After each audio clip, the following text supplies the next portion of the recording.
Tak já vás vítám ve speciálu, kdy se budu zabývat monitoringem billboardových ploch kolem silnic, kterými právě projíždím. Protože jsem špičkový prvotřídní řidič, budu hovořit především o silnicích první třídy.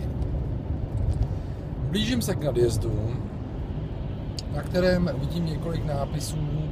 Mezi prvními inzeruje IKEA a nějaký jiný podřadný nábytek, který směřuje někam vpravo, ale protože vpravo jsou jenom lesy a žádná odbočka, mám pocit, že to je nějaký nábytek jak z prdele, protože to není ani pořádně napsat. A další plocha je Rokytnice nad Jizerou a nevím na co, takže bude rovnou další 1 kilometr na centrum Černý most, tak tam si jedeme a následně inzeruje Tesco.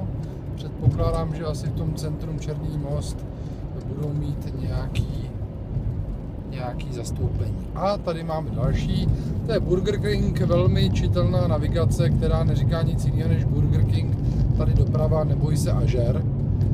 Já jenom pevně věřím, že si jsou kluci a holky jistí tím, kam mě navedli, protože už jenom to, že jsem měl odbočit centrum Černý most doprava 1000 metrů, ano, tak jsem úplně v prdeli, protože jsem najel díky parádní navigaci centrum Černý most.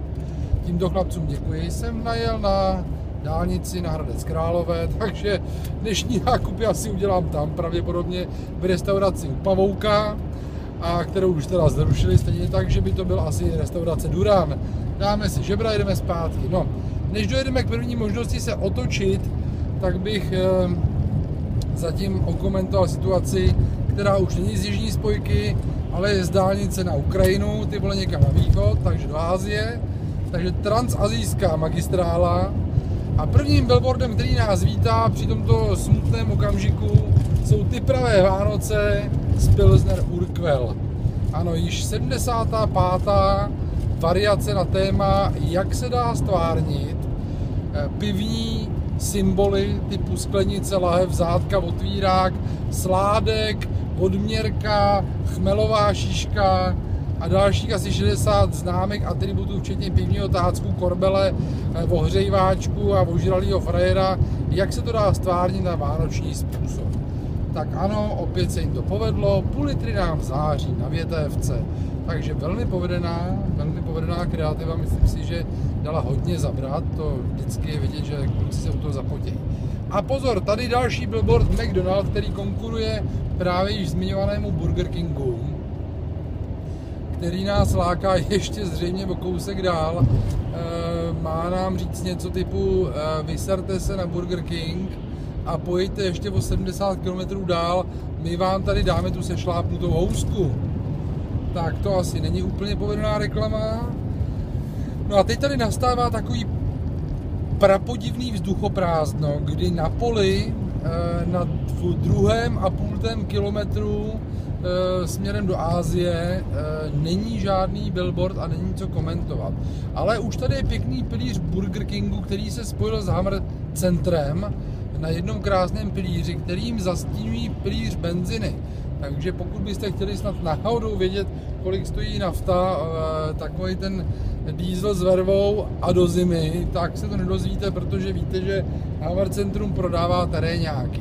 A finanční služby kdykoliv a kdekoliv od ERA nám nabízí obrovský transparent na dálničním nadjezdu, který je naprosto obyčejný, nic neříkající, takže se budeme spíš zaměřovat na protější stranu a tady v protisměru vidíme osvětlený megaboard, který je na AC Media, že to je efektivní. Aha, takže kluci zřejmě mají trošku nevyužitý plochy, rádi by ještě na poslední vánoční chvíli udali. A tady máme billboard ve tmě, auto z dovozu možná tam bylo, anebo auto v provozu, nevím, byl zasnutý ve tmě, to se nedá prostě číst. A máme tady další billboard ve tmě. Ano, kombinace bílé a černé, jsou tam nějaký postavy a je to pražská energetika. Poznal jsem to podle 3 písmen PRE, který naštěstí autor důmyslně umístil do levého horního rohu, čímž potvrdil staré známé marketingové přísloví, že logo by se mělo nacházet na diagonále čtení, tedy na spojnici mezi levým horním a pravým spodním rohem, a díky tomu jsem snadno našel a identifikoval, komu billboard patří. Další kilometr poté následoval billboard Herlíkovice, předpokládám, že už jenom podle názvu vlastně nějaký lyžařský vleky. Další billboard naprosto nezaznamenatelný ve tmě, nějaká krásná stylová fotografie zatmavená. A máme tady další žlutý, tak ten už jsem párkrát viděl, je na tom ten milion. Taková ta jednička a těch 6 nul, co vypadá jak balíčky nebo bombóny, ale bohužel se tady reklamní sdělení míjí účinkem, protože vím, že to je milion, ale nevím, kdo to inzeruje. Takže to může být Saska, nebo Euromiliony, nebo Synod, nebo kasino ze sídlišního příbramského okruhu, já opravdu teď jako těžko říct. Tak, jsem rád, že díky velmi dobré navigaci centra Černý Most jsem již na 6. kilometru do Asie, což při mé spotřebě průměrné 6,4 litrů na 100 km počítám, že 0,6 litrů ujedu na 10 kiláků, protože se vracím 12 km tam a zpátky a ještě ten nadjezd nevidím, takže to je možná 15, 6,5 tady právě, tak si myslím, že jim mohu poděkovat za pěknou zajíčku, která mě vyšla na 20 korun. Takže bych jim nejradši ten billboard pomočil. Tak, teď tady míjím logistická centra DHL. Tak to je vlastně reklama sama o sobě, když tady člověk vidí tu neuvěřitelnou řadu odbavovacích míst. Ale pozor přátelé, to není pouze DHL, to je i Lego a firma Prologis. A pro docela hezký logo, jenom člověk neví, jestli to je zeměkoule ze sklipu Michaela Jacksona Heal the World, anebo jestli to je nějaká pomlácená gramofoná deska. A máme tady sjezd Úvaly Brandýs nad Labem.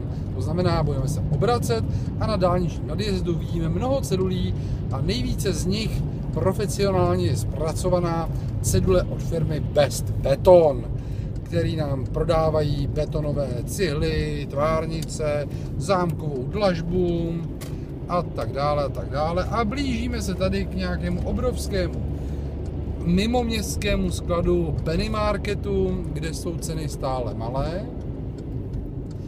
A budeme odbočovat. Na té křižovatce máme nesmyslně umístěných 12 cedulí, na kterých inzeruje naprosto tvrdošíně firma Cheros, jako bychom věděli, co takováhle reklama znamená. To nevíme, takže zdravíme Cheros a je nám líto té spousty vyhozených financí za reklamu, která je úplně vohovně. Tak, otáčíme pravou zákrutu, ano, točíme, a najíždíme zpátky na tu silnici, ze které jsme před chviličkou sjeli, a tudíž budeme se blížit po transasijské magistrále zpátky do hlavního města, do matky měst, do srdce Evropy, do Středozemě, do toho nákupního Mordoru. A již jsme na 6,5 kilometru zpátky z Asie do Prahy. Připadá mi to trošku jako cesta kolem světa za 72 hodin, nebo za kolik to bylo. A dálniční nadjezd, který před chviličkou byl obsypán a obležen všemi reklamami Beton Konzultu a Cherosu, tak z druhé strany měl pouze jednu velmi smutnou ceduli na prodejce vozů, já myslím, že asi Škoda NH Car, a hned vedle s tím velmi neprofesionálně soupeřila frekvence rádiová 87,3, což je asi rádio Pojď na mě z boku, kde hrajou samý obrovský pecky. No a tady vidím ty krásné sklady toho DHL, ale o těch už jsme hovořili. A blíží se nám billboard. Výborně. Abrakadabra. Vůbec nevím. Abra, možná to účetní systém. Abra, protože nebyl postřehnutelný žádný výrazný headline. Nedali mi ty moje 4 vteřiny. Ve tmě by to měly být ještě navíc 2 vteřiny a hodně viditelný, takže nevíme, o čem to bylo. Ale asi účetní software. A další reklamu velmi propracovaně IKEA. Reklama velice čitelná, krásná a jednoduchá. Je tam logo IKEA, šipka dopředu. A protože tady opravdu nemůžu jet ani doprava, ani doleva, aniž to bych skončil buď to proti směru, a nebo na poli, tak si myslím, že to je skutečně billboard na správném místě. Mohli si ušetřit finance a dát to až před ty sjezdy nakonec, protože z těch 5 kilometrů si pamatovat, že jedu správně do IKEA, mi přijde úplně bezpředmětný. A jsme tady opět v nějakém billboardovém pneumotoraxu, neboli takzvaném reklamním vlání mezi hrudí. Ne, byl tam billboard, ale nevím, kterýho kreténa napadlo umístit billboard do 15-metrové výšky a nenasvítit ho. Takže pro šeroslepí dodávám, přátelé, pokud jste si rozhodli nechat si doporučit zboží, služby nebo nějakou značku výrobku, do kterého jste se chtěli zamilovat v průběhu vaší cesty a nebo na dovolenou, tak je mi vás opravdu líto, protože pojedete-li po 6. hodině, nebo dokonce po 4. hodině večerní, tak se nezamilujete vůbec do ničeho. Máme tady jeden billboard Citroenu, který říká Citroen. A vracíme se opět k bigboardu, který, jak koukám, společnost AC Media nemá prodaný ani z druhé strany. Je to takzvaný osvětlený ležák. A je mi to divný, protože spousta firem se tady naprosto zajebala v té tmě, nejsou vidět, místo toho, aby tady pustili kačku. Na dalším nadjezdu nám společnost Decathlon a Europark Hostivař inzerují navigaci k sobě samým a následuje PRE, Pražská energetika, díky PRE, ano, se svojí rodinkou, tentokrát pod lampou. A už vidím, co byl ten černý billboard, který jsem předtím nemohl přečíst. Byl to billboard společnosti ČEZ, který je velmi chytře umístěn rovnou za PRE, to zřejmě asi, aby zákazníci si mohli přímo sami zvolit ideálně dodavatele elektrické energie do své domácnosti, rodinného domu či kanceláře přímo na dálnici. Hloupý ale je, že jako dodavatele elektrické energie si kluci ani ten billboard nevosvítějí. Zřejmě tím chtějí naznačit, že jsou spořiví a že dokáží ušetřit na tom správném místě a tím pádem nám mohou garantovat, samozřejmě za podmínek přísné fixace, nám garantovat, jak vlastně, jaké prostředky vynakládáme na naši elektrickou spotřebu. Tak, tady jsou takový malý billboardy, jsou žlutý a ty se krásně svítějí a říkají nám, na kolikátém jsme kilometru, takže ten malý žlutý billboard říkal, že jsem na 1,5 kilometru od centra Černý Most. A už podjíždím poslední z dálničních nadjezdů, který na sobě nese vysokozdvižné vozíky vzv.cz. Velmi chytré, říká to, co dělají a říká to, kde to najdu. Jestli tam byla ještě nějaká jiná grafika, která mně zůstala ve tmě utajená, nevadí, protože já vím, že až budu chtít vysokozdvižné vozíky, najdu na adrese vzv.cz. Tady je nějaký billboard s nějakým teploušem, který se tváří, jak když ho tam ještě furt má. A tak mě upoutal svým pohledem lascivním, až jsem vynechal nejen headline, ale i logo, protože když jsem se pak snažil rychle během té vteřiny přečíst headline, tak jsem nestihl logo. Další billboard ve tmě, takže 0. Za ten dáváme 1 hvězdičku pouze, a to jenom symbolicky za tu útratu, že si dali tu práci vydělat kačky a dát billboard do tmy. Tak. Již dále vidím IKEA, kam tedy mimo jiné směřuju.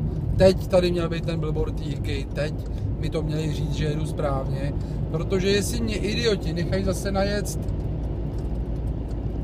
Výborně.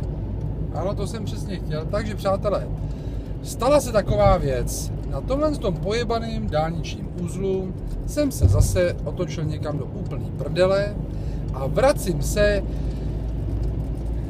zpátky někam úplně jinam a přijde mi to jak v Zimmermanovi, kde hrabě Zeppelin, který se vydal na, já nevím, myslím, na Paříž nebo na Frankfurt, nechal po 2 hodinách letu Frankfurt daleko před sebou a přistál ve Vroclavi.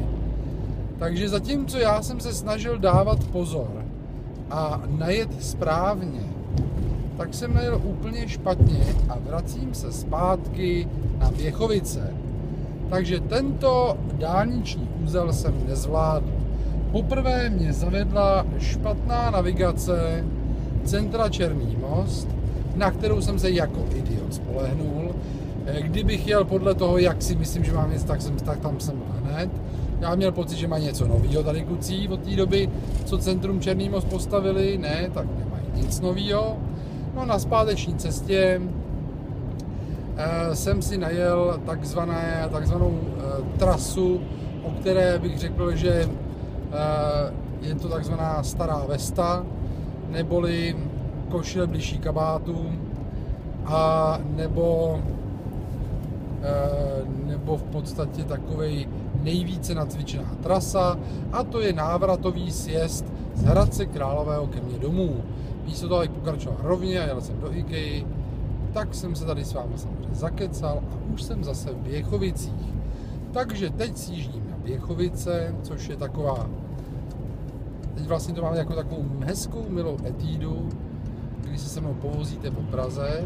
A vzhledem k tomu, že jsem najel 6,5 a 6,5 to je 12, teď jsem zase odbočil špatně, to jsou další 4. Já si myslím, že ten litránek prostě tady nechám. Jenom na tomhle tom sjezdu. Tak, ano, výborně, je to Běchovická radiála, na kterou tady najíždím. A teď se ptám, jestli jsem vůbec schopnej, ne, já to seru, já to dám tady doleva. Protože já asi nejsem vůbec jistý, jestli bych byl schopnej tamhle zase najet. Byl bych schopný nebo nebyl, ale ne, byl bych schopný najet. Tak moment, najíždím, doufám, že mě někdo střelí. Najedu tady doprava. Jo, je tady ten nájezd. To jsou takový ty končiny, kde člověk často nejezdí a neuvědomí si a nevybaví si v hlavě, kde jsou všechny ty nájezdy na tu spojku přiblblou, a zrovna Běchovice teda nepatří mezi můj často využívaný sjezd. Takže dobrý, je tady, a ten jsem zapomněl úplně, točím pravou a najíždím zpátky na silnici, kde jsme se společně ocitli již před, řekněme, asi 15 minutami. Takže teď vlastně se dostáváme takový déjà vu. A dostáváme se znovu na silnici, kterou už jsme jeli. Já se mohu zpětně ještě vrátit k tomu, když jsem začínal hovořit, projížděl jsem kolem přenádherného double bigboardu od společnosti Ford, která inzeruje užitkové vozy, který je tam naprosto fenomenální. A za ním následující další double bigboard, kde společnost Škoda, ano, inzeruje krásně na potemnělém vizuálu svoji novou Škodu Octavii, která má přenádherně proletkovaný světla, takže jakoby z toho vizuálu na nás přímo svítí. Moc hezký oba dva počiny, protože jinak tady není vůbec, ale vůbec nic, co by vlastně stálo za to, že by člověk měl věnovat chvilku víc pozornost nějakému sdělení na okraji silnice. Tady opět máme Decathlon, o tom už jsme mluvili, netuším, co Decathlon dělá a nikdy se tam nedozvím. Tady máme nějaký billboard ve tmě, tady máme potom znova centrum Černý Most, 1 kilometr šipka doprava, nafackovat a zabít, to byl ten, který mě zbytečně svedl, plnej magorárna. A já bych teda tady, objevte štědrou na dílku, značek v centrum Černý Most. Tady, teď měli být chytrý, tady mě měli navíst, a ne, aby nás vyplašili tím billboardem předčasně. Nevadí. Kdo se nechá vyplašit, zůstane vyplašen. A já tady krásně teď zjíždím, již jsem si cestou jistý, takže najíždím zcela správně a myslím si, že vlastně je i v podstatě kontraproduktivní toto video publikovat na Facebooku, protože si spousta lidí bude myslet, že jsem úplný břídil a kretén, který dokáže zakufrovat na sjezdu na Černém mostě. Je to tak? Přátelé, je to tak. Jsem ochoten přiznat, že jsem zakufroval na sjezdu na Černém mostě. Jsou to moje dva velké proklaté pletence silnic, kdy první z nich je právě na již zmiňovaném Černém mostě, tedy zde, a druhý z nich u obchodního domu 6, kde se tam u toho letiště motají ty silnice směrem na Vary. A já naprosto bytostně nesnáším ceduly doprava Slaný, doleva ostatní tranzit. Tak za prvý nemám tranzit, ale mám Volkswagena. To je první věc. Za druhý nejsem ostatní. Byl bych rád, aby se ke mně chovali jako v bance. Mám taky osobního bankéře, znají mě jménem, takže jaký ostatní. Mě vysloveně vytáčí. A jinou navigaci tam nedají. Jo? Takže tam je taky můj pletenec silnic takzvaně zaslíbený. No a já teď již najíždím na poslední maličký kruhový objezd u obchodního domu IKEA, točím pravou, ještě tady dám pánové přednost pravou a již jsem zde. Tím se naše 20-minutová reportáž blíží ke konci, protože za chviličku budeme parkovat a já najíždím na parkoviště před obchodním domem IKEA. Ty vole, do jednosměrky asi ne, to nebyl dobrý nápad. Kdo tady ale tady dělá ty jednosměrky? No to je jedno, každopádně, a pozor, jednosměrky se obrátily, tudíž i karta se obrátila. A já tady najíždím a budu parkovat. Tím bych se s vámi postupně chtěl rozloučit. Chtěl bych vám říct, že veškeré reklamní vizuály a nosiče, které jsme byli schopni si kolem silnic povšimnout a kterým jsme se mohli věnovat, jsem vám tak nějak vysvětlil, naznačil a vám by tedy mělo být jasno, že pokud někdo z vás se stále ještě aktivně realizuje v reklamním oboru, měl by dobře dávat pozor, jaký vizuál navrhuje, s jakým úmyslem ho navrhuje a jestli skutečně bude čitelný nejen za plného slunečního dne, ale také i za noci. Protože většina z nich mi přijde, že ta platba za ně byla jenom poloviční, to znamená skutečně jen a jen na denní čtení. A nevím, jestli ty lidi zaplatili tu taxu za denní čtení, nebo jestli věděli, že si vlastně kupujou i tento podivný noční režim. Tak.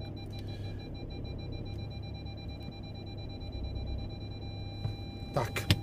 To znamená, že jsme zaparkovali. Já se s vámi loučím.